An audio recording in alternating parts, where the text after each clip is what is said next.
Hello viewers, last వీడియోస్లో టాలీలో purchase and sale bill ఎలా enter చేయాలో చూసాం. ఇప్పుడు పేమెంట్ బిల్ ఎలా ఎంటర్ చేయాలో చూద్దాం. గేట్వే ఆఫ్ టాలీలో ఓచర్స్లోకి వెళ్తే ఫస్ట్ పేమెంట్, ఇక్కడ రైట్ సైడ్లో ఓచర్స్ కనిపిస్తున్నాయి కదా, ఇందులో పేమెంట్ సెలెక్ట్ చేసుకోవాలి. లేదా F5 షార్ట్కట్కి యూజ్ చేసి కూడా పేమెంట్ బిల్ వేయచ్చు. మన కంపెనీ నుంచి ఎవరికైనా అమౌంట్ పే చేస్తే అది కూడా మనం టాలీలో ఎంటర్ చేయాలి. ఫర్ సపోజ్ సప్లయర్స్ దగ్గర నుంచి ప్రోడక్ట్స్ పర్చేస్ చేసాం, వాళ్ళకి అమౌంట్ కూడా పే చేస్తాం. ఎంత అమౌంట్ ఏ సప్లయర్కి పే చేసామో కూడా టాలీలో ఎంటర్ చేసుకోవాలి. అలాగే మన కంపెనీలో జరిగే ఎక్స్పెన్సెస్ అన్నీ కూడా పేమెంట్లోనే ఎంటర్ చేయాలి.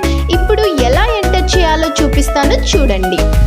ఫస్ట్ డేట్, ఏ రోజు అమౌంట్ పే చేస్తామో ఆ రోజు డేట్ ఎంటర్ చేయండి. నెక్స్ట్ ఎంటర్ ఇస్తే ఇక్కడ మనం క్యాష్ ద్వారా పే చేస్తే క్యాష్ తీసుకోండి, చెక్ ద్వారా పే చేస్తే బ్యాంక్ అని తీసుకోండి.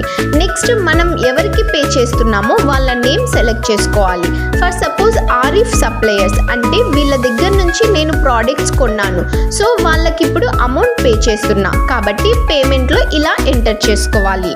అలాగే మన కంపెనీలో జరిగే ఎక్స్పెన్సెస్ అంటే రెంట్, ఎలక్ట్రిసిటీ బిల్ పే చేస్తాము, ఇవి కూడా పేమెంట్లో ఎంటర్ చేసుకోవాలి.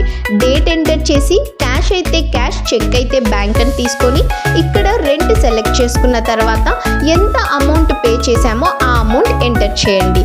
అలాగే next electricity bill, date enter చేసి నెక్స్ట్ క్యాష్ అని తీసుకొని ఎలక్ట్రిసిటీ బిల్ అని సెలెక్ట్ చేసుకొని అమౌంట్ ఎంటర్ చేయండి. ఇలా మన కంపెనీలో జరిగే ఎక్స్పెన్సెస్ అన్నీ పేమెంట్లో ఎంటర్ చేస్తాం.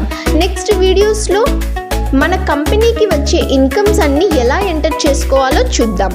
ఈ వీడియోలో మీకు ఇంకా ఏమైనా డౌట్స్ ఉంటే డిస్క్రిప్షన్లో మా నెంబర్ ఉంటుంది, కాల్ చేయండి. ఇలాంటి మరిన్ని టాలీ టిప్స్ కోసం మా Ayaan software solutions YouTube channel and Instagram పేజ్ని ఫాలో చేసుకోండి.